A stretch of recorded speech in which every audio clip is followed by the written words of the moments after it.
Okay. I'm going to go ahead and let Dr. Julie Weatherington-Rice give us 30 seconds about yourself, and then we'll pass it to Pat and Terry. Okay, I'm Dr. Julie Weatherington-Rice. I am an earth scientist. I live in Worthington, Ohio, which is Franklin County. I'm getting feedback. Can you hear me? Yep, we can hear you. I am still working part-time with the engineering firm of Bennett Williams Environmental Consultants, Inc. And for many years, I was an adjunct professor at Ohio State University in food, ag, and agriculture, food, ag, and biological engineering. And my attachment is to Ben and the Ohio Brine Task Force. Maybe 30. Okay, go ahead, Terry.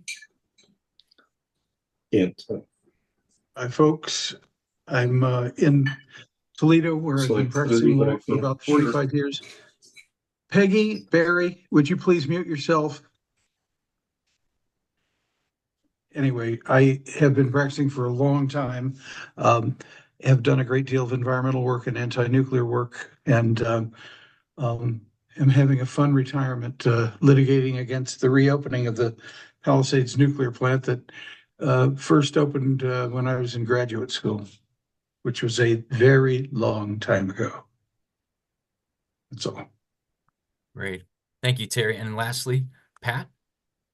Hi, I'm Pat Morita. I'm a coordinator with the Ohio Nuclear Free Network. I've been a volunteer anti-nuclear activist since the early 1980s. And at that time, I served on the board of the Ohio Nuclear Weapons Freeze Campaign. And I volunteered in several roles with the Sierra Club, including chairing the Central Ohio Group for 9 years and chairing the Ohio Sierra Club Nuclear Free Committee for about that same length of time. And then in 1920, I helped found, along with Terry, the Ohio Nuclear Free Network and currently serve as a coordinator there. So, and thank you very much for having me and for having us in this important webinar with Dr. Julie. Okay, super. I think you meant 2020. I hope you meant 2020 when we founded ONFN. I think you said 19. Maybe I misheard. 20. All right. And just a reminder, please, everybody mute their microphones going forward, and we'll get started with the presentation. Whenever you're ready. I guess this is my slide here. So this is Perry Plant. You can see how close it is to Lake Erie.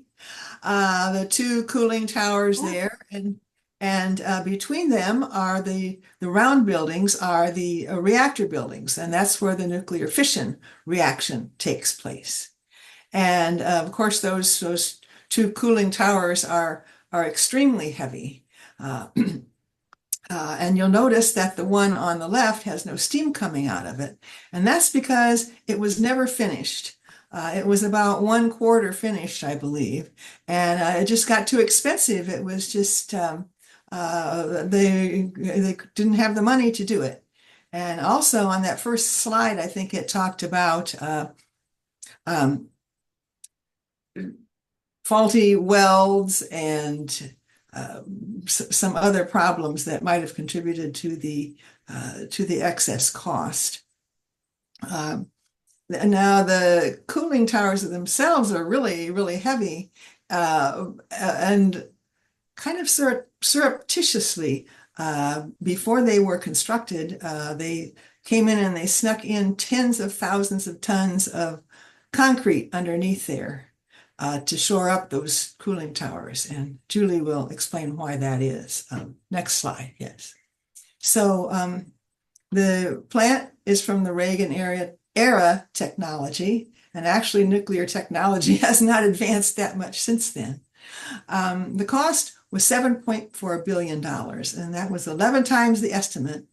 And that was for only half the cost. But what's really remarkable to think about is that it would have been more if the second plant had never been finished. So our group, Ohio Nuclear Free Network, and Beyond Nuclear, which is a national group, attempted to stop a 20-year license renewal, and that was first proposed last year. And Terry will tell more about that at the end. So the Nuclear Regulatory Commission allows routine radioactive releases to both water and air. Strontium-90 heads right for your bones and replaces calcium. Cesium and cobalt can irradiate you with gamma rays, and cesium with beta particles. And this is particularly dangerous if you ingest them. Tritium, that's radioactive hydrogen, it's particularly high. And what happens when it's released is that it reacts almost immediately if it comes in contact with oxygen and forms radioactive water. Well, water can't be separated from water, so it's going to be there. Now, there are ongoing leaks, many leaks, and also we don't always know about all the little accidents, but particularly under Perry, the pipes are leaking tritium, and they can't really get underneath there to stop that. And Lake Erie is, of course, the source of drinking water for the region. And I will add to that, too, that the Nuclear Regulatory Commission's Reactor Oversight Program, they ranked Perry 102 out of 106 U.S. reactors that covered several operation parameters over a period of 23 years. And Perry was right at the bottom of the ranking. Next slide.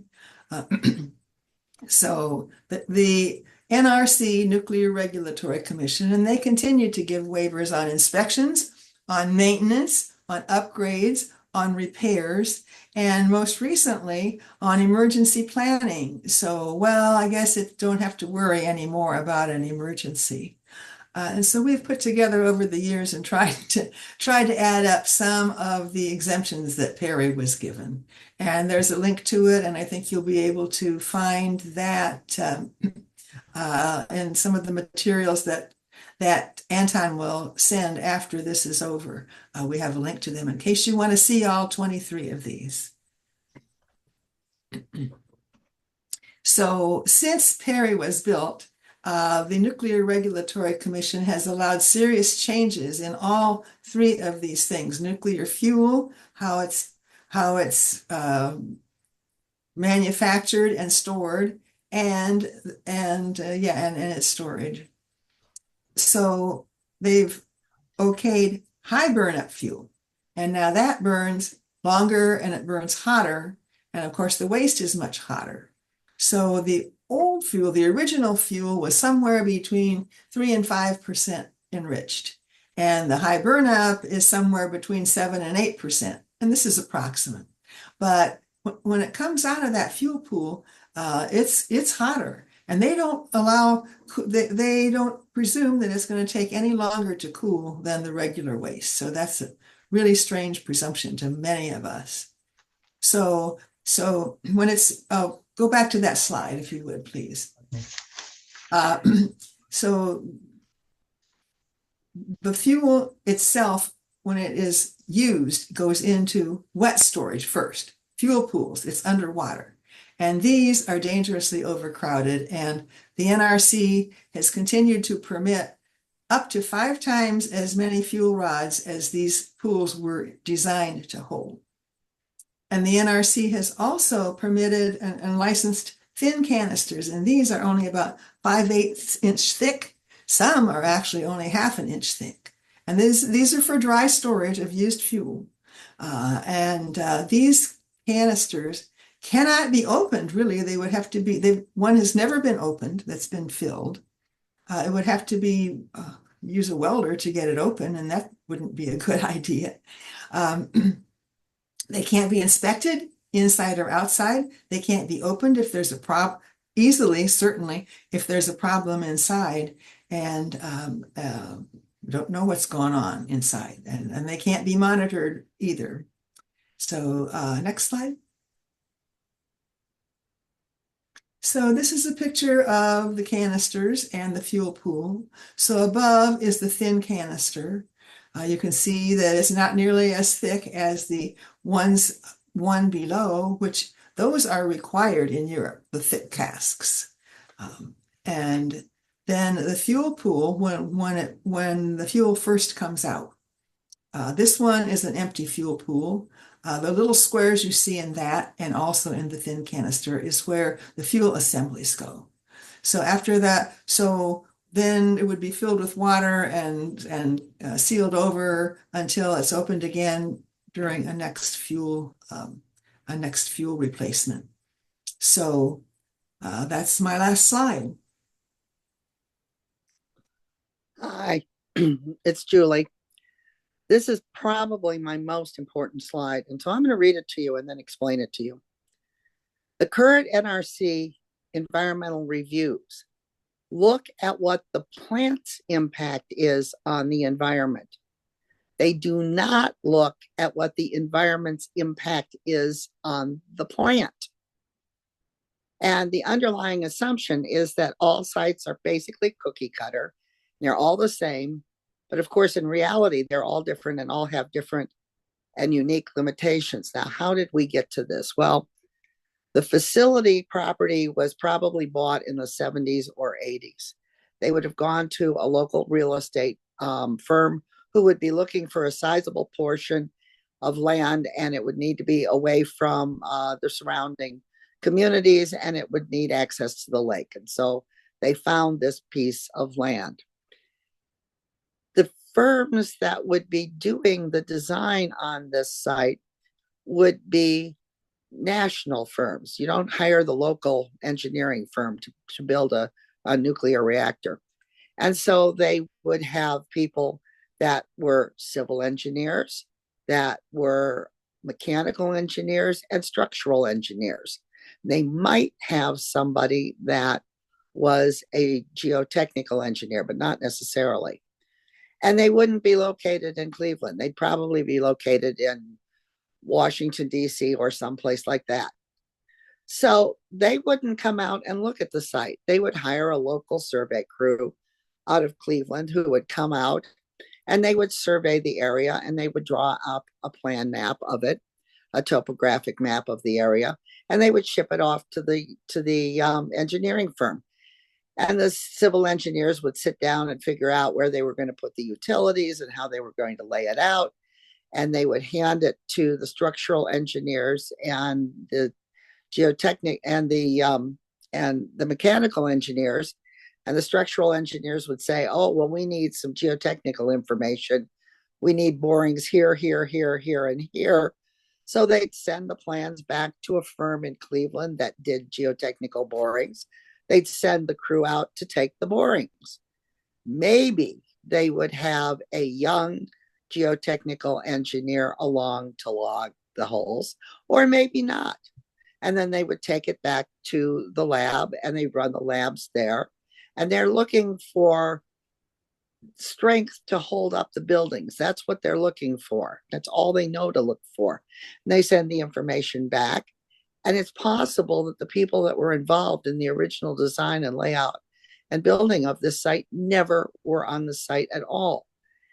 And that happens because they don't know what they don't know. Ohio Department of Natural Resources, rumor has it, told them, do not build this here. It's not a safe place. But the rest of the rumor is that nobody listened to them. And the fact that this is built there tells me obviously that nobody listened. Okay, next one. Here we are. Here's our facility. We're sitting on the edge of the bluff next to Lake Erie. These bluffs have a tendency to fall into the lake on a fairly regular basis. Next slide, please. When we look at the soils map, this comes from the University of California, Davis, we see that the cooling tower that's in the front is located over a stream over an old stream channel. It's a COF, colony loamy fine sand, highly erodible, highly slip prone soil, and it has a 25 to 50% slope. Well, what does that mean? If you're 45 degrees, that's a 50% slope. So all of the concrete that they brought in was to fill in this old stream channel. And they filled it all up with concrete and they built the cooling tower on top of it.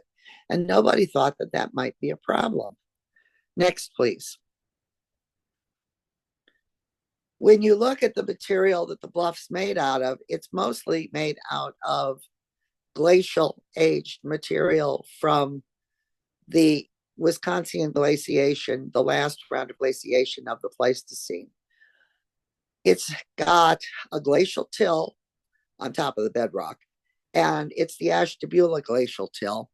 And then on top of that are Varve Lake deposits that get laid down every single year. And if you look at those two pictures, you'll see that there are cracks running vertically up and down through those materials. Well, we didn't really become experts on why those cracks were there and what they meant until the 90s, and did our first major publication in Ohio in 2000. So if you put down a geotechnical boring and it was 2 inches in diameter and those cracks were 2 to 3 feet across, you could put in a lot of sampling and never, ever, ever hit a crack. I didn't see the first one in a geotechnical boring until 1987. And by that point, I had a master's in geology and I'd been working for 9 years. So finding them with the regular kind of geotechnical exploration that would have been done would have been very unusual. And if they did find it, because it was a compromised piece of sampling, they wouldn't have tested it. They would have discarded it. But those cracks become very important. The bedrock underneath it is the Ohio shale, and it's also fractured. There's the Chagrin, there's Cleveland Chagrin and Huron members that are there in the Lake Erie area. And this is a black shale and it's radioactive. And if you notice, there are vertical fractures in this. Go ahead, next slide, please.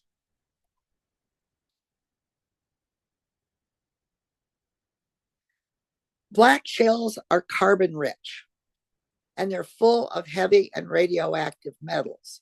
The bottom of the Ohio shale is the Marcellus, which we are drilling for oil and gas these days. Those heavy and radioactive metals include thorium and uranium and all of their daughter products. So that particular formation produces radium, which is water soluble, and the noble gas radon, which causes lung cancer. And those fractures provide gas pathways up from the bedrock to the surface and water migration down. But there's no information anywhere that they are monitoring for radon or that they have an extraction system in place in the facility. So if they were living here in Worthington, in my neighborhood, you'd have an extraction system on your house because you'd be over the radon level. But as far as we know, they're not sampling for it at all at the site. Next, please. Remember those bluffs. Those bluffs are mapped as landslide prone areas of Ohio. And that's shown on this map from ODNR that shows where the landslide areas are commonly found in Ohio. And there they are, right there in Lake County, right along the shoreline where the facility is built. Next, please.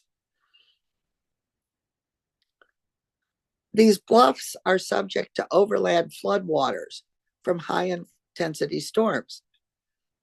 What does that mean? Well, in 2006, July of 2006, there was an incredibly intense storm that just kind of sat over that portion of Ohio, and U.S. Geological Survey did a study on the results of that storm.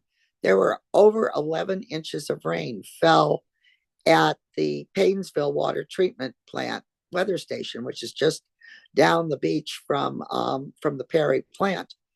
All of that storm water just simply drains over the bluffs. And so if your bluff is unstable and it's only glacial till and it's only lake clays, it can be eroded from the storm water going over the bluff. Next, please. This is a cross section that was developed by NRC, and it's a very telling cross section. We know that there's groundwater that was found when they were building the site. Groundwater was found only 5 feet down, so the entire facility is sitting in water. You'll notice the little blue arrows down in the bottom. That's the bedrock area. They're flowing towards the lake, and the dotted blue line is coming out of the bluff. It's a groundwater seep, and groundwater seeps also encourage landslides and failures of the bluff. The plant is actually sitting in water. There are a series of wells that are constructed around the outside of the plant that are dewatering wells, but there's no information that tells how successfully that they're working. Next, please. We know that the base of the bluff is unstable. And we know that by looking at pictures that are online at Ohio Department of Natural Resources. You can see a picture here in 1998, and you're looking on the east side of the plant, and you can see where the cooling tower is. And if you look to the east, you can see where the shoreline is. If you look at that same section in the 2018 picture, you can see a significant retrenchment on that shoreline. So the base of the bluff is unstable. You've got landslides down the bluff, and you've got seeps coming out of the bluff, which makes the entire setting extremely unstable. Next, please. On top of that, we have climate change. And with the climate change, Lake Erie is no longer freezing over in the winter. It was only frozen for about a week or two last year. So what happens is that when the winter storms come and hit the lake, the waves are not kept down under the ice. The lake is churned up and the waves come crashing in against the bluffs. This was from a 2020 storm. This particular picture was taken at Cleveland East Harbor, which is just to the west of the Perry plant. That lighthouse there is about 50 feet tall, and it's set a good 5 to 10 feet above the lake levels. And that wave is a good 10 feet or higher over the top of the lighthouse. So how high is that wave? Maybe 60, 70 feet. But the bluff is only 45 feet. So if you have a wave like that crash against the bluff, it's going to destabilize the bluff. Next, please. Our biggest problem, however, are earthquakes. And something is going on in the area of the Perry nuclear plant. Deep down in the Precambrian, in the basement rocks of Ohio, something is moving around, and we don't know why. But starting about 2013, we started to get a lot of quakes in the area. We did have one in 1985 when the plant was being built, and that's the one the arrow goes to, which was at or above the plant design criteria. The rest of them at this point are below the design criteria, but they're becoming more and more common. There were 40 of them in 2023. When I counted in July of this year, we had 20 of them already. I need to count again next year and see how many we get. ODNR is very concerned. They write a report every year and highlight these quakes. These are not quakes caused by fracking or injection wells. These are deep basement quakes, which means we don't know why they're caused and we can't do anything to stop them. We just need to know they're there, and they don't have to be bad enough to bring the plant down to be a problem. Small ones can cause cracks in the concrete, cause cracks in piping, cause settlement problems. And so the fact that we are this active with earthquakes is probably one of our major concerns. Next, please. I love this. You know, oh, sure, we're fine. Earthquakes are not going to be a problem. Don't slam the door. And that's where we are. We're having quakes going on like crazy. Nobody knows how to stop them, and nobody knows how bad they can get. Next, please. We also have the Morton salt mines that are under Lake Erie. They're at Fairport, and they're just about 13 kilometers from the Perry reactor. Now, these go out a couple of miles under Lake Erie. They're mining the Salinas Formation, and they're fairly deep down.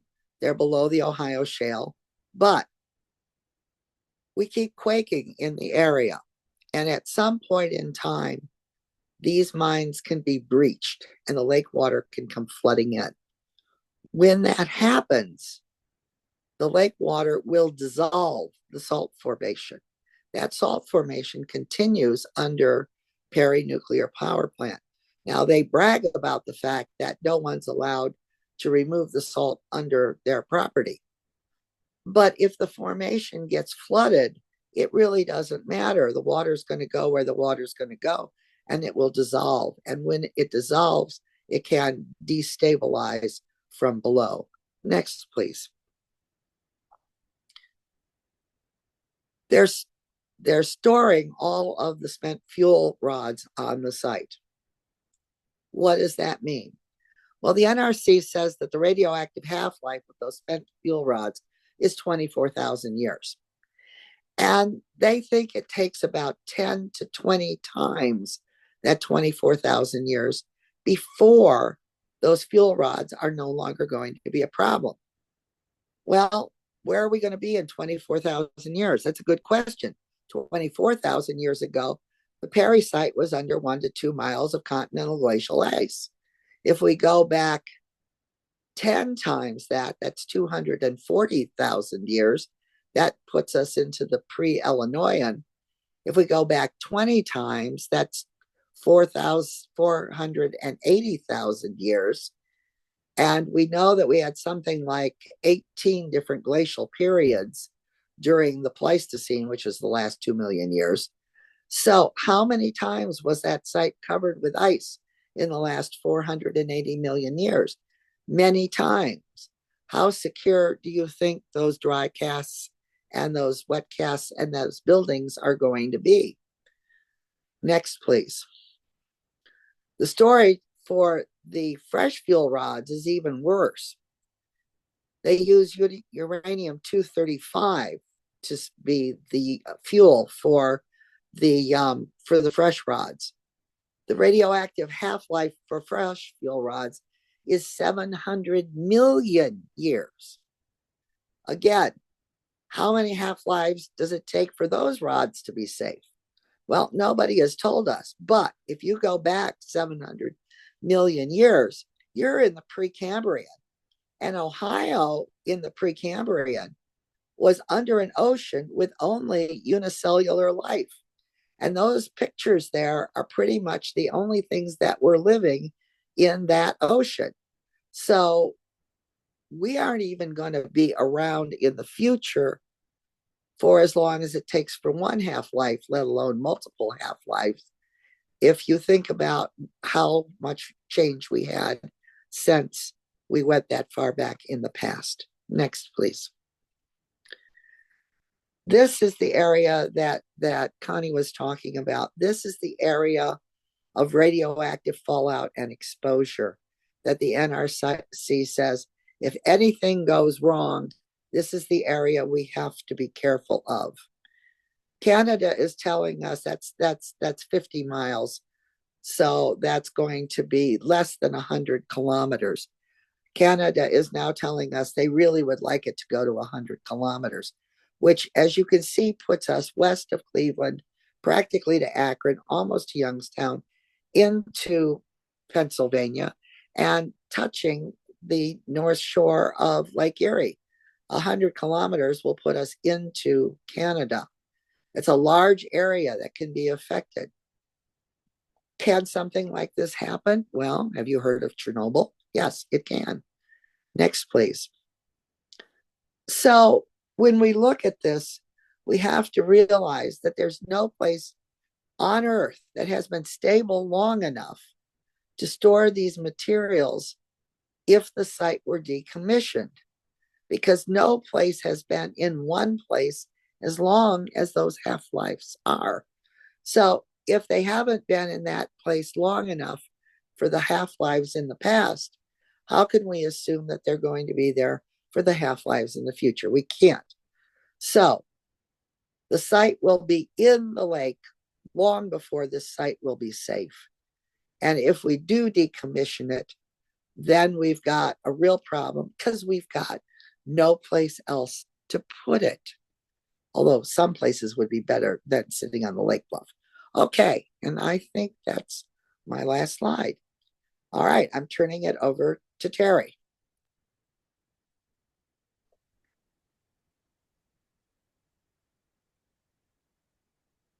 So you now have before you the extensive research and analysis by Dr. Weatherington-Rice, a geologist with half a century of relevant experience about Ohio's specific geology. You might be surprised, or maybe not, when I tell you that Dr. Weatherington-Rice's work isn't important to the regulation by the Nuclear Regulatory Commission of the operations at Perry.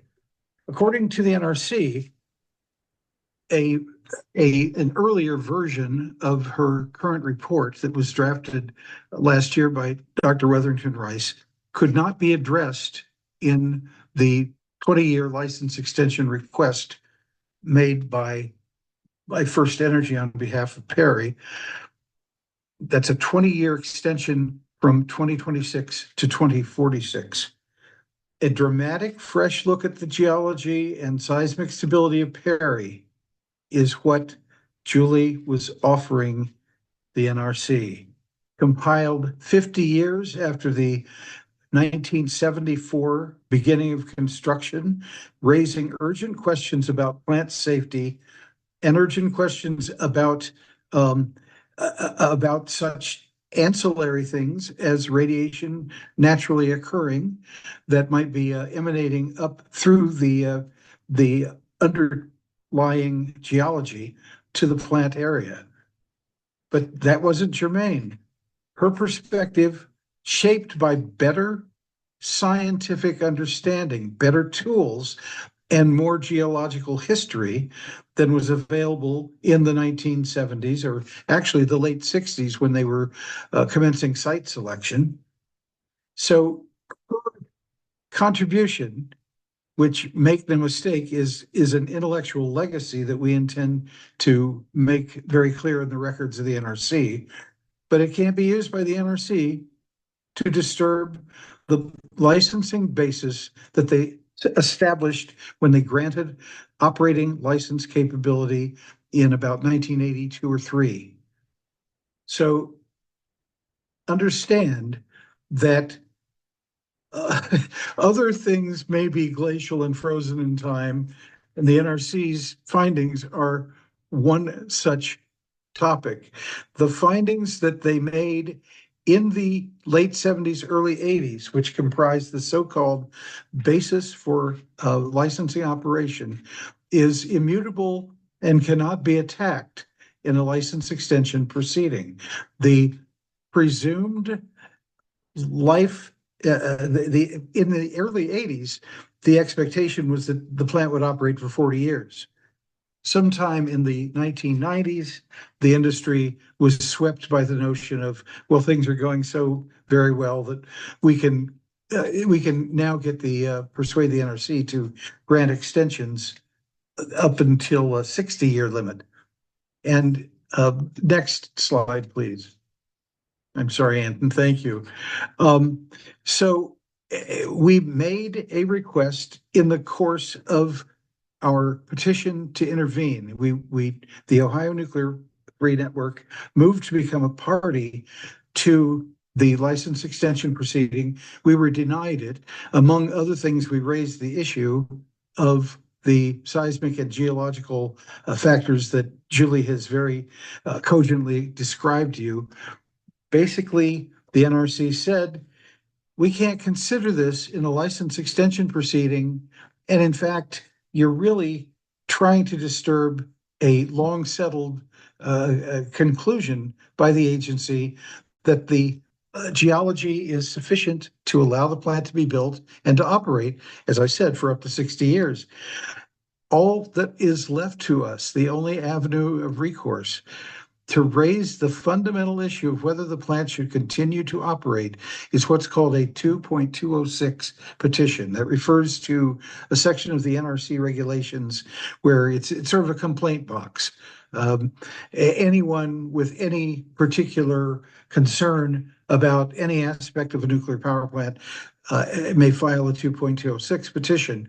What's interesting about the process is that it's completely discretionary to the NRC staff as to how they decide to investigate, or if indeed they decide to investigate, as opposed to simply determining that it's frivolous or not, doesn't raise a matter of enough consequence for them to consider it. So you have this complaint box type of proceeding, which we will be invoking possibly before the end of the year. We will be filing another petition, this one for the suspension and ultimately permanent revocation of the licensure for the Perry Nuclear Power Plant. Next slide, please. And that's what I'm describing. The NRC, as I indicated, may, at their discretion, convene a conference with Dr. Weatherington-Rice and possibly with others from ONFN to determine whether or not to actually open an investigation. We're going to be pushing very hard for that to happen.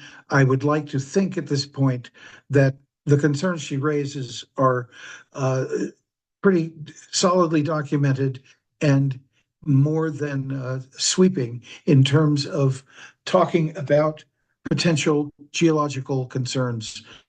Just the fact that there were probably early warnings to First Energy's predecessors, which were Centurior Energy, and before that, Cleveland Electric Illuminating and Toledo Edison. We'd like to think that those warnings might have been heeded. Maybe they will be now. But there's a great deal of money invested in the continued operation of Perry. So I hope, next slide, please. I hope that you'll consider, either as individuals or as representatives of an environmental organization or any actually social justice type of organization, lending your words and your concerns to the safe operation of Perry.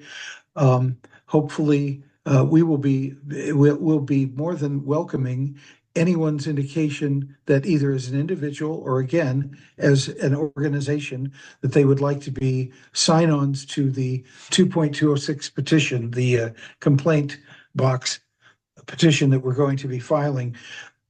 I might point out that about 15 years or so ago, the NRC did an internal study of 2.206 petitions that were filed with the agency from approximately, I'm thinking, the mid 1980s through the early 2000s. And of those 200, two of them were accepted for processing. One of them was investigated and dismissed, and the other, which was filed internally by an NRC engineer, was actually dignified with some minor regulatory response. So the odds are not good, but the point of filing the petition is to archive it, to make as much noise from a media standpoint and from a citizen involvement standpoint now in 2024, 25 to at least draw some attention to the dangers. Maybe there will quietly be some types of mitigation that is conducted by the utility or ordered by the NRC. We'll have to see.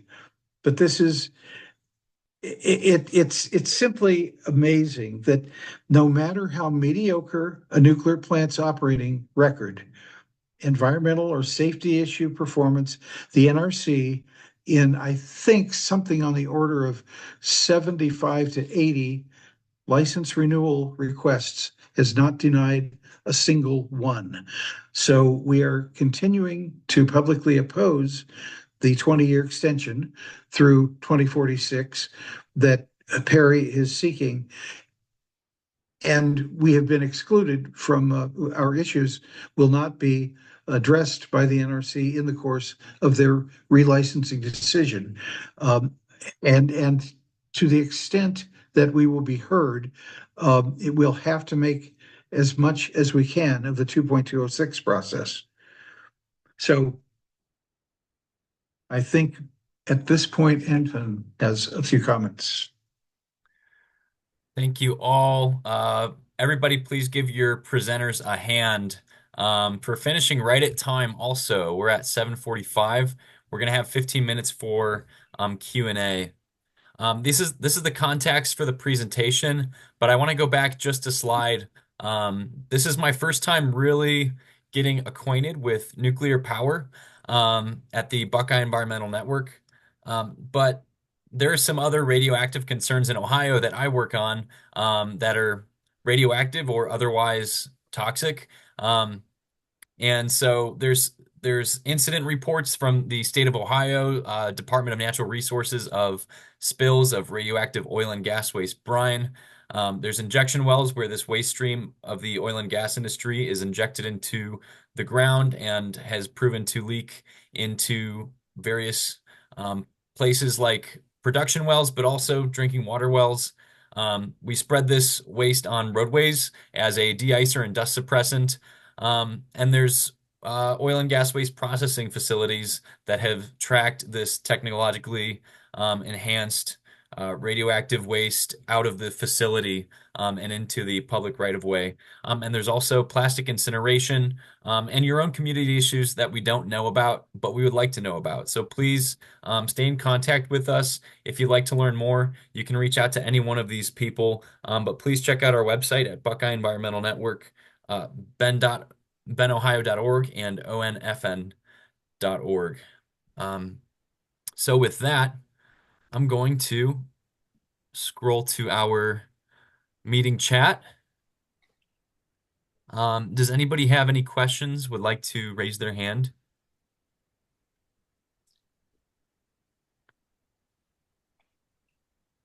I don't see any questions in the chat so far because our presenters did such a wonderful job educating the crowd.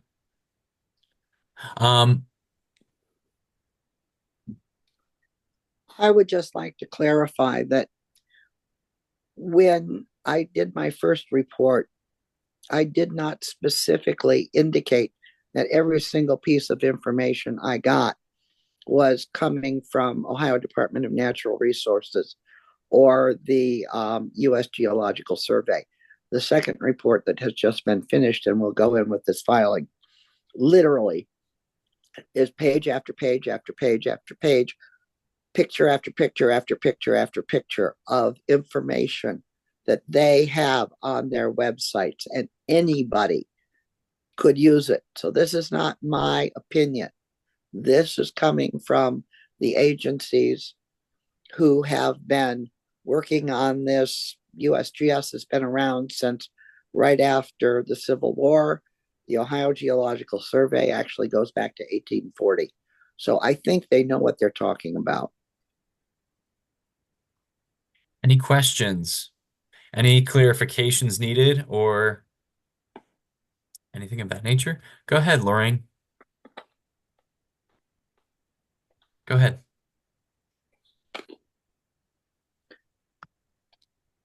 You'll need to unmute yourself.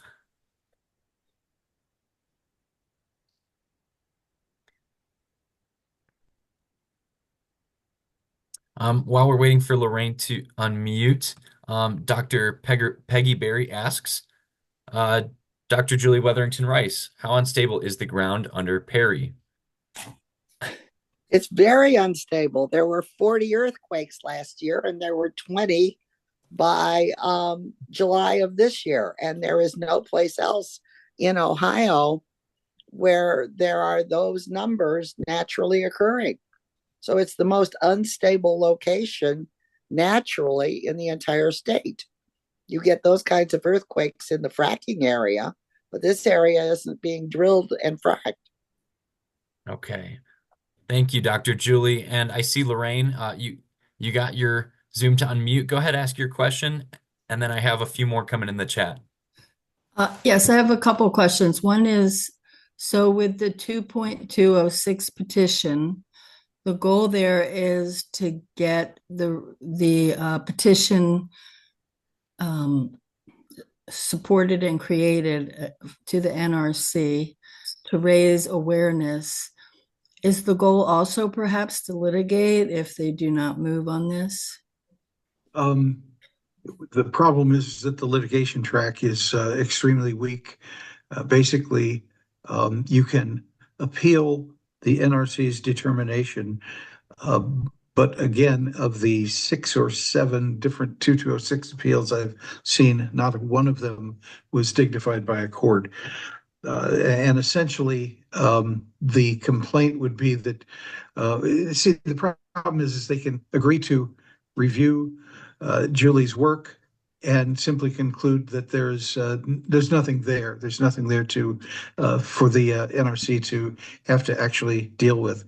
I'm not very optimistic about that, but we'll kind of have to see. The other problem I might add is I've filed probably half a dozen or more 2206 petitions in my career on various topics. The NRC has utter discretion as to how quickly they process them. I filed one in early 2023 regarding the Palisades plant, and it's still pending. Okay. Thank you for that. I want to just ask a few more questions in the chat. Roxanne says, when will the extension of the permit have its final review? I think what is still in the offing is the final environmental impact, supplemental environmental impact statement. And I can't remember the specific timetable for that, but it seems to me it is supposed to be concluded by January or February of 2025. After that, the agency will be making a determination. But since we were denied intervention, there's actually only the NRC staff, which is highly supportive of the extension. That's the only obstacle.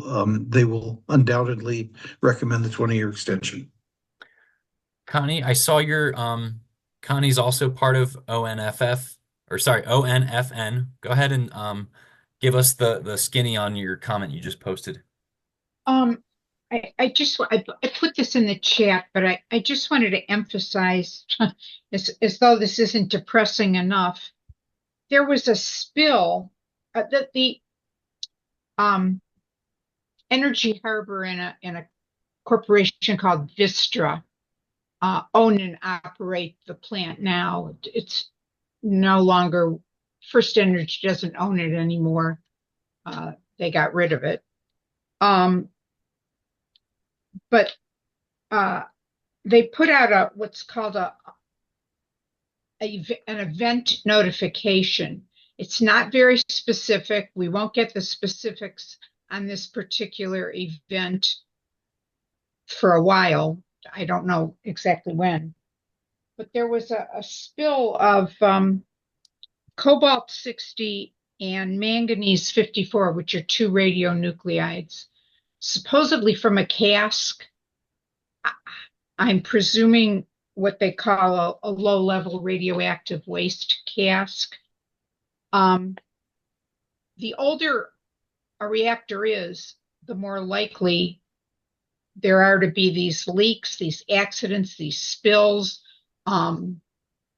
there have been increasingly large tritium leaks. The most recent one was as high as almost 3 curies, which is a large amount of radiation. So the plant is approaching 40 years at this point. It's deteriorating, and another 20 years is really unthinkable. So Thank you, Connie. Thank you for that update. And it says in your comment that that's current as of 10/29/24, October right, 29th, yeah, 24. So that's pretty that's new what. before we even decided we were going to have this webinar. Um, that's pretty new for all of us. I saw a couple more questions in the chat. We'll get through them real quick. Vanessa Pesic says, what are the largest concerns and consequences regarding the plant over the next 20 years?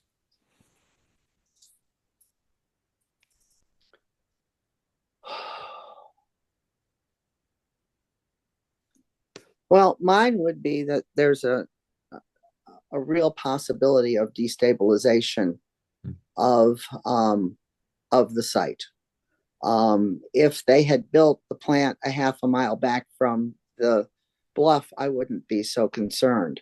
But that bluff is not adequately protected, and it's too short for the winter storms that we're seeing hit Lake Erie. Well, And so I would say that the destabilization of the bluff, either through landslide or sleet, seep, or shoreline erosion or quakes, or a combination thereof, is very real. And if the bluff retrenches back towards the plant, it can destabilize the plant. Dr. Julie, I want to follow that up really quick with a question that just came in. Approximately how far is the plant, maybe presumably the stack from the actual bluff? I know that we saw that photo really early. I'll actually go back to it. You know, I don't remember offhand, but I think it's something only like a few 100 feet, maybe like 300 feet. And Connie probably knows the exact measurement. There are Okay. other people in the group that have that data. I, off the top of my head, I can't tell you, but I can tell you it's awfully close. And then is there a temporary solution to dealing with this? Somebody else asks, like a temporary solution to making sure that the power plant and all of its radioactivity doesn't slide into Lake Erie. Well, there are things you can do, but what we're discovering is that even if you make the shoreline well anchored, if you have landsliding and seeps coming out of the hillside, you can have significant failure behind your armoring of the shoreline. So you have so many different things going on. You would have to move all surface water away from the bluff. You would have to intersect all of the groundwater flowing towards the bluff. You would have to armor the bluff the entire way up. And the lake's going to win. Okay. In the end, the lake's going to win. Thanks, Dr. Julie. And then Also, the plant, I would say that really it ought to be shut down and the fuel and the used fuel be moved away farther from the plant. That's really only the way to make it safe, even in the short term. Each one of the dry casks where they move the fuel to from the spent fuel pool, when those are loaded and what they call overpacked, they weigh 200 tons each. And ultimately, they want to load 11,000 tons of waste on that site. That alone is a big concern. somebody else asks, and let's just remind the crowd one more time, Terry, how do citizens get engaged? There won't be a big effort. There won't be a big possibility for comments in terms of an organized, announced kind of thing. But number one, get engaged by signifying your support for our petition, because we will be our request to the NRC to shut down the plant permanently because of geological concerns is what I'm talking about. Sign on with us as to that. We will be doing publicity around the filing and around follow-up events. And we'll, of course, want to mention the numbers of citizens or organizations that are interested. That's one way. Another is that there are going to be continuing, and we attempt to publicize, there are continuing problems with Perry. The question, just very quickly to add to the responses to the question about what are the problems going forward, tritium is a problem. The plant, as Pat indicated at the outset, is actually not licensed to prevent any emission or leakage of radioactive material. It's licensed to allow certain supposedly controlled and measured emissions, particularly cesium and other stuff. The tritium leakage isn't per se licensed at all. It's monitored. There are no firm regulations.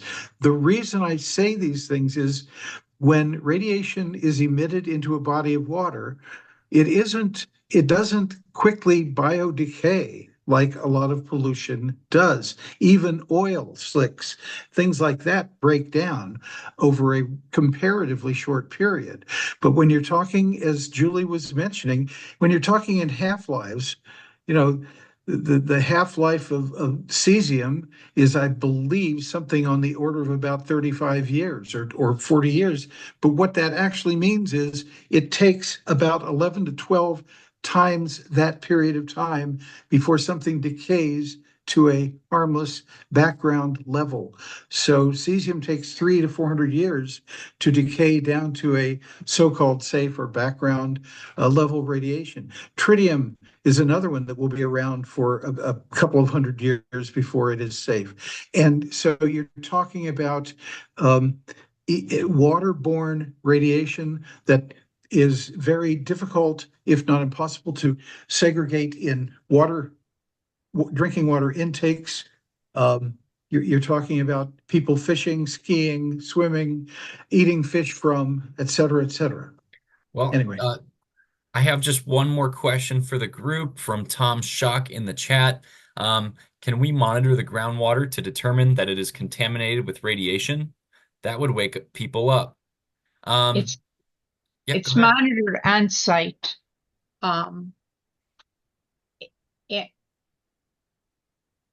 There are far fewer wells, drinking water wells, potable water wells near the plant than there were when the plant was first built. So that's a good thing. There is no program for monitoring groundwater offsite. You're pretty much left on your own, especially if you have a well. Yeah. So, well, Tom, thank you for that idea. I think that sounds like if you can't hit the home run or the grand slam with the petition, maybe that's a really good concession to ask for as well. That is all we got for today. Thank you so much. Everybody give your presenters a round of applause, please. They've worked really hard to put this together. Yeah, and I think all of the contact information you will need will be in the slides that Anton will be sending out later. But there have been some questions in the chat I noticed about who to contact about signing on. So that would be Terry, I guess. And Terry, you want to say anything more about that? Your contact information is in the you can email me. You can email me either at the tjlodge50 at Yahoo site email address, or lodgelaw, one word, at yahoo.com, LODGELAW at yahoo.com. There are those who are asking about saving the chat, like Jan. Um, at least in my Zoom program, there's 3 dots up at the top in the near the X where you can close down the page. And if you hit that, it says save chat.